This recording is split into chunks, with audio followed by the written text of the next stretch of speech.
অবশেষে সেই অহংকারী আওয়ামী লীগের সাধারণ সম্পাদক ওবায়দুল কাদেরের বাড়িও ভেঙে দেওয়া হয়েছে। গতকালকে ছাত্র জনতা, বিশেষ করে বিক্ষুব্ধ জনতা, তারা কিন্তু কাওয়া কাওয়া স্লোগান দিয়ে তার নোয়াখালীর যে বাড়িটি ছিল, অত্যন্ত বহু টাকা ব্যয়বহুল করে যারা গত 16 বছর ধরে এদেশের সম্পদ লুট করে পাচার করেছে এবং দুর্নীতি করে নিজেদের বাড়ি, আলিশান বাড়ি বানিয়েছিল, তাদের এই বাড়ি ভেঙে দিয়েছে।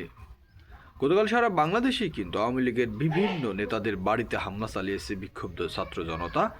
এবং অনেক জায়গায় দেখলাম যে আওয়ামী লীগের বিশেষ অনেক যারা বাংলাদেশ আওয়ামী লীগের প্রভাবশালী নেতা ছিলেন, তাদের বাড়ি ভেঙে লুটপাট করাও হয়েছে।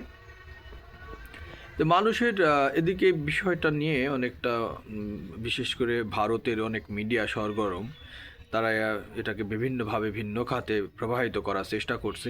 সব মিলিয়ে যে ঘটনা ঘটেছে গত 2 দিনে 48 ঘন্টায় বাংলাদেশে, এটা সুদূর প্রসারে একটা প্রভাব হয়তো আগামীতে পড়তেও পারে, এটা আমি মনে করি। তবে বাংলাদেশের মানুষের মধ্যে একটা জিনিস খেয়াল করলাম, সেটা হচ্ছে ঐক্য রয়েছে।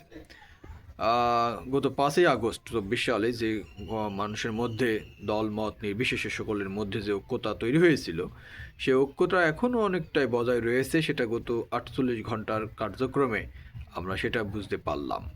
তবে দর্শক, একটা জিনিস বলবো, সেটা হচ্ছে যে বাংলাদেশের যে প্রেক্ষাপট, শুধু এই সব বিষয়গুলো একটা শুধু নিছক ঘটনা নয়।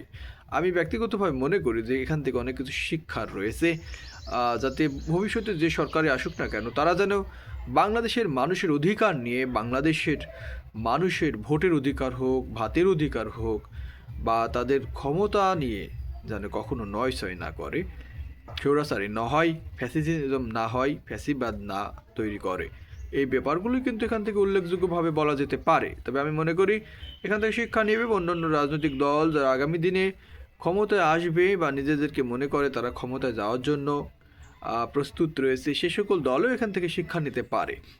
বাংলাদেশের মানুষ বহু আন্দোলনের মধ্য দিয়ে তাদের নিজেদের অধিকার তৈরি করার চেষ্টা করেছে। সেটার উদাহরণও কিন্তু গত 24 সালের 5ই আগস্ট অন্যতম, যেখানে দীর্ঘ সবচেয়ে যারা নিজেদেরকে শক্তিশালী সরকার মনে করতো, সে আওয়ামী লীগ সরকারের পতন ঘটেছে। কিন্তু তারা ভাবতে পারেনি এমনভাবে তাদের পতন ঘটবে। বাংলাদেশ এগিয়ে যাক, বাংলাদেশ সবসময় ভালো থাক, শান্তিতে থাকুক, এদেশের সকল মানুষ সকলে মিলেমিশে থাকুক, এটা আমি ব্যক্তিগতভাবে মনে করি। ভালো থাকবেন সবসময়। চ্যানেলে যারা নতুন, অবশ্যই চ্যানেলটি সাবস্ক্রাইব করে দেবেন।